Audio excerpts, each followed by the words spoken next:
Olha, a defasagem no preço do diesel aqui no Brasil começou a semana beirando os R$ 3 e gerou, claro, um alerta no setor de energia. Ao tentar segurar os preços, o governo acaba subsidiando o combustível fóssil e, inclusive, espantando novos investimentos no setor. O impacto vai além do caixa e atinge diretamente a estratégia de transição energética do país. Na prática, a política atual pressiona os importadores e pode, inclusive, comprometer o abastecimento a longo prazo.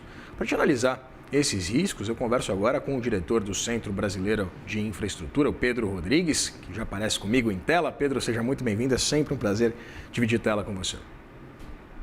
Olha, já, um prazer todo meu. Bom dia a todos. Bom dia. Pedro, eu queria começar perguntando exatamente sobre essa defasagem, né? A gente tem esse levantamento da própria Abicom mostrando que o diesel vendido dentro do país, ele está sendo vendido cerca de 74% do preço médio em âmbito internacional. E eu queria entender o quanto é sustentável, a partir é evidente, dessa oscilação tão significativa do preço do barril do petróleo que a gente tem acompanhado nos últimos dias, mas quanto é sustentável que a Petrobras mantenha esse preço base? A última vez que a Petrobras mexeu no preço do diesel foi em maio do ano passado, quando reduziu o valor em 4,7%, e o último aumento tinha sido em fevereiro do ano anterior. Queria entender exatamente quanto tempo a Petrobras consegue sustentar esse subsídio indireto, né? Olha, já, esse subsídio, como você colocou, ele não é nada sustentável, né? Ele não é nada sustentável, primeiro, do ponto de vista do balanço da companhia. A companhia, quando deixa de vender um produto que ela pode vender mais caro, mais barato, ela está prejudicando, né, o seu caixa, prejudicando com certeza os acionistas, né, tanto o majoritário, o governo, quanto os acionistas minoritários. É importante dizer que a Petrobras, como colocado pelo Sérgio, ela é uma sociedade de economia mista. Ela não é uma empresa 100% estatal. Portanto, ela deve respeito, né, regras de mercado, aos acionistas minoritários, como qualquer outra companhia listada em bolsa, que também tem um acionista controlador. Vamos imaginar que eu sou acionista controlador de uma companhia e eu resolvo alugar os meus imóveis para essa companhia por 10 vezes o valor de mercado. Óbvio que os acionistas minoritários vão sair prejudicados e eu, como controlador, vou sofrer as sanções societárias, né, ilegais cabíveis que existem no Brasil. E esse é o caso da Petrobras. Então, o acionista minoritário está sendo, sim, prejudicado.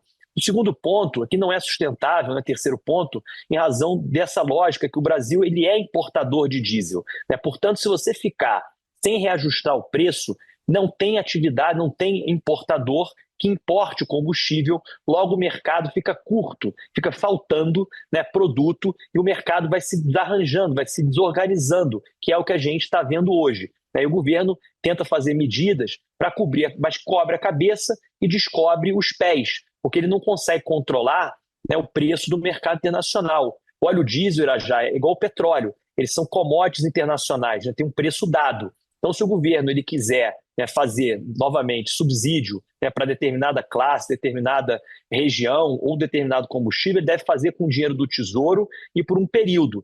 Não querer discutir, baixar o preço do diesel, né, nesse momento de guerra que a gente não sabe para onde vai. E o último ponto é que ao mexer e ao criar artificialidades num preço de um combustível fóssil, dando esse subsídio, você tira, por óbvio, competitividade de outros combustíveis, né, renováveis principalmente. Além de tirar competitividade, você tira a capacidade, né, a possibilidade de investimentos. Vamos imaginar quem que vai investir num combustível limpo, substituto ao diesel. Se vem a crise, volta a crise, o preço do diesel sobe, o governo continua subsidiando. Portanto, eu acho que qualquer mexida, qualquer mudança, né, artificial de preços, ela é sempre prejudicial ao consumidor e ao mercado. Né, Pedro? É realmente uma situação bastante delicada. A gente tem acompanhado algum tipo de tentativa por parte do governo de pelo menos mitigar esses impactos.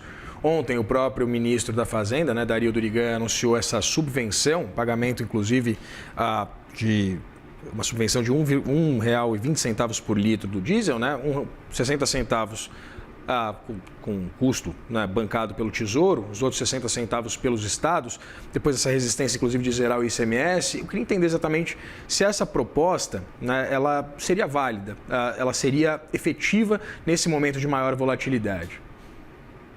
Já, eu acho que o governo ele confunde dois conceitos, né? O primeiro conceito é diminuir o impacto de volatilidade que está tendo no preço do petróleo em razão da guerra. O famoso empresário do ramo de petróleo antigo dos Estados Unidos, Rockefeller, dizia que o petróleo é o produto mais versátil que ele conhece, mas também o mais volátil. Então, o mercado de petróleo ele é assim. E o governo está certo em fazer política pública, se quiser, para reduzir esses impactos. Porém, eu acho que se confunde com o que o governo tenta fazer, que é baixar o preço do produto na marra. Quer dizer, tentando quase que revogar a lei da oferta e da demanda. E para a economia, Irajá, a lei da oferta e da demanda ela é tão crucial e tão importante quanto a lei da gravidade da física. Então, você tentar revogar essa lei é muito complicado. Então, essas medidas de supetão, de baixo imposto, sobe de cá, desce de lá, na verdade, estão tentando criar não redução de impacto ou redução de volatilidade, mas sim uma resposta política para baixar o preço do produto no momento que é muito difícil baixar pela questão da volatilidade do cenário externo que a gente está colocando. Sim, o governo deveria baixar o preço do diesel, os brasileiros têm que pagar diesel mais barato, concordo. Vamos discutir a questão tributária em cima do produto, vamos discutir a concorrência do refino no Brasil, ou seja, a discussão é muito mais ampla do que nesse momento está sendo feita e tem essa confusão entre tentar diminuir a volatilidade com medida de política pública e tentar baixar o preço na marra. Na minha opinião, isso são coisas diferentes. Eu acho que o governo está confundindo isso. Pois é, né? A gente lembra que o próprio governo Lula acabou com aquela política de paridade internacional que tinha sido adotada nas últimas gestões, nas últimas presidências da Petrobras. Você citava, né, Pedro, essa necessidade do Brasil de importar diesel e a própria Bicom aponta para um risco. Claro, a gente tem um cenário de muita incerteza ainda, mas aponta para um risco até mesmo de faltar combustível aqui no país. Esse risco, ele está presente de uma forma ostensiva? Ele é realmente um risco para a gente prestar atenção e realmente tentar evitar de alguma forma? Olha, já acho que esse risco ele existe sempre que você pensa que o mercado, mais uma vez, nós importamos 25% desse produto. Se a gente não está importando, existe o risco do desabastecimento. Mas até chegar ao desabastecimento, não é amanhã, eu acho que isso é importante colocar para as pessoas, não é amanhã que vem o desabastecimento. O mercado ele vai amadurecendo até chegar a esse desabastecimento. As distribuidoras vão aumentando seus estoques, os postos de gasolina vão aumentando seus estoques, outros agentes consumidores vão aumentando seus estoques. Você imagina, os consumidores de diesel aumentando estoques porque não sabem quando a Petrobras vai aumentar o preço e, por outro lado, o mercado mais curto, em 25% do diesel. E também é importante colocar, já que a questão da política de preço, não seguir o PPI, ele traz nada de transparência e nenhuma previsibilidade para o consumidor de diesel. Muitas vezes, a subida de preço é natural. Isso acontece, como a gente colocou, no mercado volátil como o petróleo. Mas o que acontece no Brasil, quando você não tem a referência de preço internacional, é que o consumidor, o caminhoneiro, o industrial, ou até quem bota diesel no carro ou gasolina, ele fica sem previsibilidade de quando vai aumentar. Então vamos imaginar hoje um caminhoneiro que vai calcular um frete para daqui a um mês.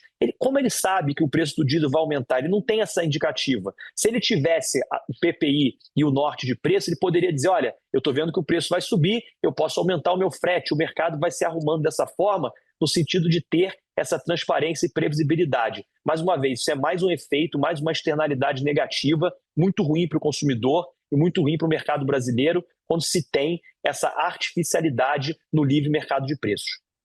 Pedro, a gente tem inclusive já relatos, a gente consegue acompanhar na própria rua dos players, dos postos de gasolina, evidentemente os distribuidores privados, aumentando o preço do diesel. Isso não significaria apenas então um buraco nas contas da própria Petrobras, mas o consumidor final, esse sim vai ser prejudicado de qualquer forma? Irajá, a gente também confunde, acho que o governo muitas vezes confunde a reposição de estoque do dono do posto de gasolina ou dono da distribuidora. A reposição do estoque ela é feita com o custo do produto que está no mercado. Como ele não sabe quando esse produto vai aumentar, ele tem que aumentar de uma vez, porque se ele for repor o estoque, ele tem que pagar mais caro pelo produto. Eu acho um erro culpar, quer dizer, o dono do posto ou a distribuidora de combustível com essa política de preço abusivo e especulativo. É óbvio que nenhum mercado, e os postos de gasolina estão incluídos, podem praticar cartel, podem praticar algum tipo de crime contra a concorrência. Isso sim deve ser coibido. Porém, aumento de preço não é crime. O preço do combustível no Brasil ele é livre. Cada posto de gasolina, cada distribuidora tem a sua política comercial. Alguns que têm estoques mais altos, outros estoques mais baixos, alguns precisam ganhar mercado concorrente naquela região. Portanto, esse é o funcionamento do mercado. Agora, se os preços são abusivos ou não, isso é uma figura totalmente ilusória, né, criada para culpar o dono do posto, que não tem culpa, ou o dono da distribuidora, que não tem culpa, por uma desarrumação do mercado causada pelo próprio governo ao segurar preços e pela Petrobras. Conversei com Pedro Rodrigues, diretor do Centro Brasileiro de Infraestrutura. Pedro, seja bem-vindo, não? Seja sempre muito bem-vindo, sim, é verdade. Foi um prazer conversar com você. Obrigado, o prazer foi todo meu. Estamos sempre aqui à disposição. Nós também. Abração.